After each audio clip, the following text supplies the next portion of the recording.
ওজন কমানোর নতুন ওষুধগুলো কেবল আপনার ক্ষুধা মেটাচ্ছে না, বরং সরাসরি প্রভাব ফেলছে মস্তিষ্কের সেই অংশে যা আমাদের আনন্দ ও প্রেরণা নিয়ন্ত্রণ করে। যুক্তরাষ্ট্রের ইউনিভার্সিটি অব ভার্জিনিয়ার এক সাম্প্রতিক গবেষণায় এই চাঞ্চল্যকর তথ্য উঠে এসেছে। বিজ্ঞানীরা দেখেছেন নতুন প্রজন্মের মুখ দিয়ে খাওয়ার ওজন কমানোর ওষুধগুলো মস্তিষ্কের অত্যন্ত গভীরে পৌঁছে যায়। এগুলো কেবল পেট ভরা থাকার অনুভূতি দেয় না, বরং হাই ক্যালোরি বা সুস্বাদু খাবার খাওয়ার যে মানসিক আকাঙ্ক্ষা বা ইচ্ছা সেটিকেও কমিয়ে দেয়। গবেষণার প্রধান নিউরোসায়েন্টিস্ট আলী ডি গুলার বলেন, এই ওষুধগুলো কেবল আপনার পেট ভরাচ্ছে না, বরং কেক খাওয়ার যে তীব্র বাসনা সেই সিস্টেমটিকেই বদলে দিচ্ছে। গবেষকদের মতে এই ওষুধগুলো মস্তিষ্কের সেন্ট্রাল অ্যামিগডালা আবেগ নিয়ন্ত্রণ কেন্দ্র এবং ডোপামিন তৈরি করা নিউরনের মধ্যে সংযোগ স্থাপন করে।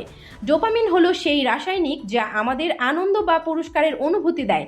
ওষুধগুলো ডোপামিন নিঃসরণ কমিয়ে দেয়, ফলে খাবারের প্রতি আকর্ষণ কমে যায়। মস্তিষ্কের এই পরিবর্তন কেবল ওজন কমানোর মধ্যে সীমাবদ্ধ নাও থাকতে পারে।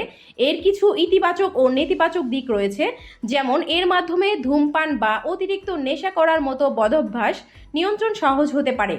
এটি অতিরিক্ত খাবার খাওয়ার রোগ নিরাময়েও কাজ করতে পারে। আবার অনেক ক্ষেত্রে ব্যক্তি সাধারণ জীবনের আনন্দ বা উদ্দীপনা অনুভব করার ক্ষমতাও কিছুটা হারিয়ে ফেলতে পারে।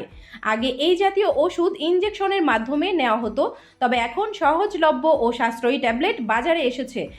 গবেষক গুলার সতর্ক করে বলেন, এগুলো অত্যন্ত শক্তিশালী যৌগ।